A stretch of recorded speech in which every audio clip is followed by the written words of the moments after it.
मैं डॉक्टर मनीराम मीणा, सहायक आचार्य समाजशास्त्र, एसएमबी गवर्नमेंट पीजी कॉलेज नाथ द्वारा आप सभी छात्रों का हार्दिक स्वागत और अभिनंदन करता हूं एवं यूट्यूब पर देखने वाले सभी विद्वान साथियों का तहे दिल से हार्दिक स्वागत, अभिनंदन और प्रणाम करता हूं। हमने पिछले वीडियो व्याख्यान में आपको नातेदारी का अर्थ परिभाषा एवं नातेदारी के भेद के बारे में बताया था। उसी कड़ी में आगे बढ़ते हुए आज का हमारा टॉपिक है यानी परिहार या विमुक्ता एविडेंस, यानी परिहार क्या है, इसका क्या अर्थ है, उसके बारे में मैं आपको आज बताने जा रहा हूं। परिहार का अर्थ है यानी परिहार कुछ संबंधी आपस में विमुखता बरतें, एक दूसरे से कुछ दूरी बनाए रखने का प्रयत्न करें और पारस्परिक अंत क्रिया को टालने का प्रयास करें। इस रीति के अनुसार कई संबंधियों के नाम लेना वर्जित है या किसी न किसी प्रकार से संबंधियों के साथ परिचित रीति से बात करना भी वर्जित है। कभी कभी तो ये संबंधी एक दूसरे को देख भी नहीं सकते हैं, बातचीत भी नहीं कर सकते हैं और आमने सामने तक भी नहीं आ सकते हैं। तो इस प्रकार की जो व्यवस्था है, प्रतिमान है, उनको हम सामाजिक प्रतिमान के नाम से जानते हैं। सामान्य रीति रिवाजों जैसे घूंघट प्रथा भी परिहार ही माना जाता था। जैसे एक बहू अपने जेठ, ससुर, पड़ोसियों एवं रिश्तेदारों से घूंघट में ही रहकर अपनी मर्यादा एवं नैतिक मूल्यों का परिचय माना जाता था। पति का नाम भी नहीं लेना नैतिक मर्यादा एवं भारतीय समाज की संस्कृति मानी जाती थी। लेकिन वर्तमान समय में पति पत्नी एक दूसरे का नाम ले रहे हैं, जिसे बड़े एवं वयोवृद्ध लोग उचित नहीं मानते हैं। जबकि सभी समाजों में ससुर अपनी पुत्र वधू को बेटी के रूप में या बेटी जैसा व्यवहार करके रखते हैं और उनके साथ इस प्रकार के परिहार संबंधी प्रतिबंध नहीं पाए जाते हैं। परिहार के संबंध विभिन्न संबंधियों में देखने को मिलते हैं, जिनको हम इस प्रकार से प्रकट कर सकते हैं।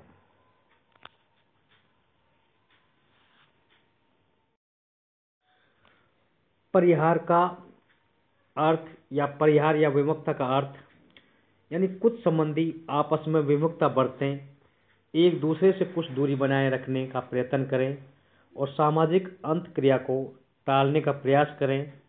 इस रीति के अनुसार कई संबंधियों के नाम लेना भी वर्जित है, उसे परिहार या विमुक्ता कहते हैं। सामान्य तौर पर हम देखते हैं कि भारतीय समाज और संस्कृति में यानी कुछ ऐसे नियम, सामाजिक प्रतिमान और मानदंड भी हैं कि जैसे एक नववधू को अपने अपने ससुर, जेठ, पड़ोसियों एवं ऐसे बड़े बुजुर्ग रिश्तेदारों के सामने यानी घूंघट प्रथा यानी घूंघट रखना भी एक परिहार ही माना जाता है एवं उनसे बातें नहीं करना, बोलना नहीं, पति का नाम नहीं लेना, इस प्रकार के जो प्रतिबंध या नियम थे उनको परिहार या विमुक्ता का नाम से जाना पहचाना जाता था। परिहार और प्रतिबंध या विमुक्ता यानी जो अनेक प्रकार के संबंधियों के रूप में देखा जाता है, जिसको हम विभिन्न प्रकार से प्रकट कर सकते हैं। जैसे भाई बहन परिहार, सास दामाद परिहार, सास बहू परिहार। इस प्रकार से हम अनेक संबंधों के बीच में हम परिहार या विमुक्ता को देख और समझ सकते हैं।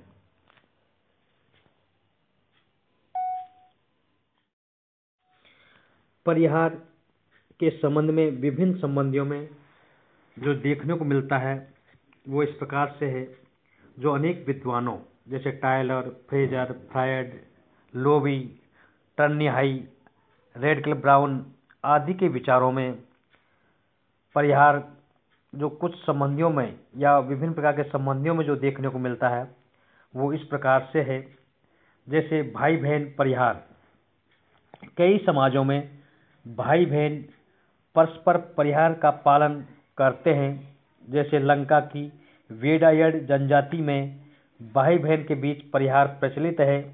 यहाँ तक कि वे एक छत के नीचे नहीं सो सकते हैं एवं साथ साथ भोजन भी नहीं कर सकते हैं। कहीं कहीं पर तो इस प्रकार के परिहार पराकाष्ठा तक पहुँच गए हैं, जैसे रिवर्स ने ऐसे उदाहरण भी बताए हैं। जबकि भाई बहन जीवन भर परिहार रखते हैं, यहाँ तक कि मृत्यु के बाद भी उस घर में भाई को प्रवेश की इजाज़त नहीं होती है जिसमें बहन का शव पड़ा होता है। ट्रोबियांडा द्वीपवासियों में यदि भाई अपनी बहन को प्रेमाचार करते देख ले तो तीनों को आत्महत्या तक करनी पड़ती है। ऐसे उदाहरण भी देखने को मिलते हैं। पुत्र वधू और सास ससुर परिहार यानी लगभग पुत्र वधू और सास ससुर परिहार करीब करीब या लगभग सभी समाजों में पाया जाता है।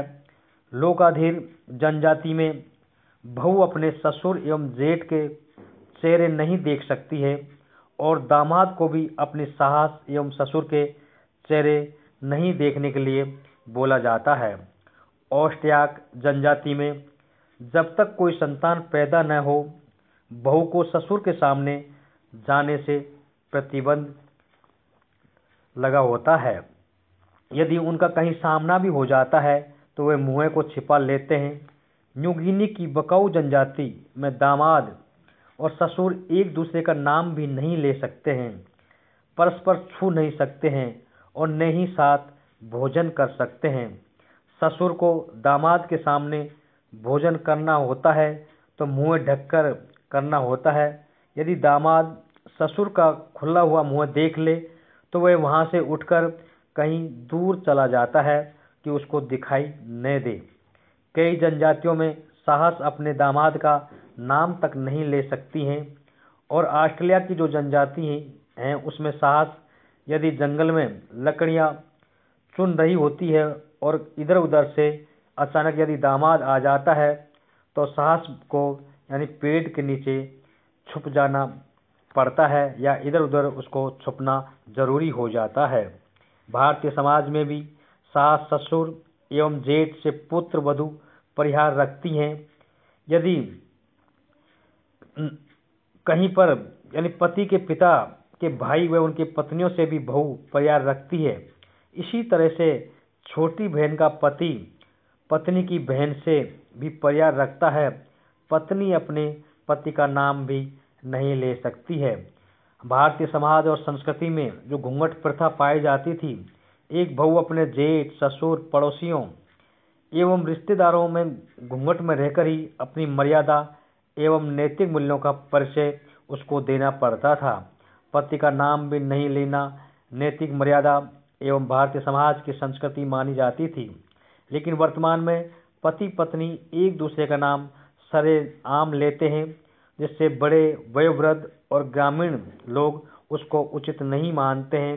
जबकि सब समाज में ससुर अपने पुत्र वधू को यानी बेटी जैसा व्यवहार करके रखता है, जिससे कि कहीं पर वो परिहार के नियम आड़े नहीं आते हैं।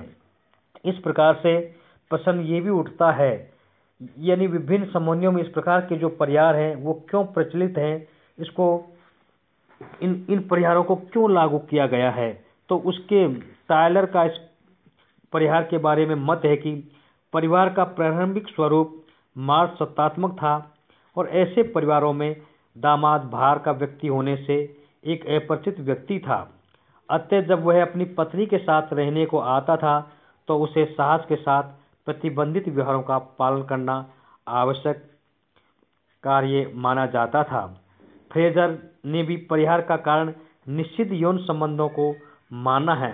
फ्रेजर का मानना है कि कहीं उन लोगों में अनैतिक संबंध पैदा न हो जाए जो निकट के रिश्तेदार हैं और जिनमें अनैतिक संबंधों की मनाही है। इसलिए भाई बहन एवं सास दामाद में परिहार रखना अति आवश्यक माना जाता है। फ्रेजर का मत विपरीत अनैतिक संबंधों के परिहार तक को उचित है, लेकिन ये भी एक लिंग विसंबंधियों जैसे सास वधू ससुर दामाद में परिहार को स्पष्ट नहीं करता है। फ्रेजर ऐसे परिहार को बाद में विकसित हुआ मानते थे। फ्रायड की व्याख्या भी अनैतिक संबंधों से संबंधित मानी जाती है। फ्रायड के अनुसार लड़के एवं लड़की विपरीत लिंगीय एवं माता पिता के प्रति यौन कामना वतन से भी विद्यमान मानी जाती थी, क्योंकि इस भावना को विकसित होने से रोकने के लिए परिहार प्रथा का प्रचलन शुरू होना अनिवार्य माना जाता था। लोवी ने परिहार को भारतीय समाज और संस्कृति एवं सामाजिक एवं सांस्कृतिक संदर्भ में बताया है। लोवी का कहना है कि पुत्र वधू अन्य परिवारों से आने के कारण पति के परिवार से भिन्न प्रकार के सामाजिक, सांस्कृतिक एवं नैतिक मूल्यों का प्रतिनिधित्व करती है एवं उसकी वेशभूषा और शिष्टाचार संबंधी धारणाएं पति के परिवार से भिन्न होती हैं। अतः परिवार में अन्य सदस्यों के उसके प्रभाव से बचने के लिए पुत्र वधू, सास ससुर परिहार पनपा था। इसी प्रकार जवाई का सांस्कृतिक प्रभाव उसके ससुराल के परिवार में न पड़े, इसलिए जवाई दामाद के संबंधों का भी प्रतिबंधित किया गया था। एवं टॉनी हाई एवं रेड क्लब का मत है कि परिहार एक ऐसा सामाजिक तथ्य है, उसकी व्याख्या भी सामाजिक आधार पर की जानी चाहिए, क्योंकि समाज के कुछ व्यक्तियों के बीच यदि घनिष्ठता है तो वे दूसरे लोगों के लिए कई बार ईर्ष्या भी बन जाती है। अतः कह सकते हैं कि हम भारतीय समाज के अंतर्गत यानी कुछ नैतिक मूल्य, कुछ सामाजिक प्रतिमान और मानदंड ऐसे बना दिए गए हैं जिनके बीच एक मर्यादा के रूप में आंका जाता है, जिसके लिए भी परिहार अत्यावश्यक माना जाता है। डॉक्टर रिवर्स का मत है कि परिवार व्यवहार यानी दीर्घ संगठनों के कारण शुरू हुए माने जाते हैं, क्योंकि विषम लिंगियों को रोकने के लिए परिहार की शुरुआत हुई थी और इस परिहार के कारण एक तरह का यानी सामाजिक नियम भारतीय समाज की संस्कृति को बनाए रखने में भी परिहार के प्रतिबंधों ने महत्वपूर्ण भूमिका निभाई थी।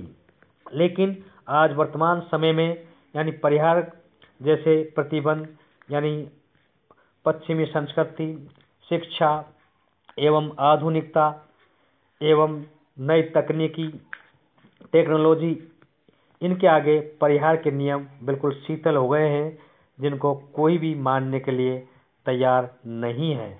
हम आपको अगले वीडियो व्याख्यान में परिहार के साथ साथ परिहास या हंसी मजाक के संबंध के बारे में आपको बताने का प्रयास करेंगे। धन्यवाद। थैंक्स।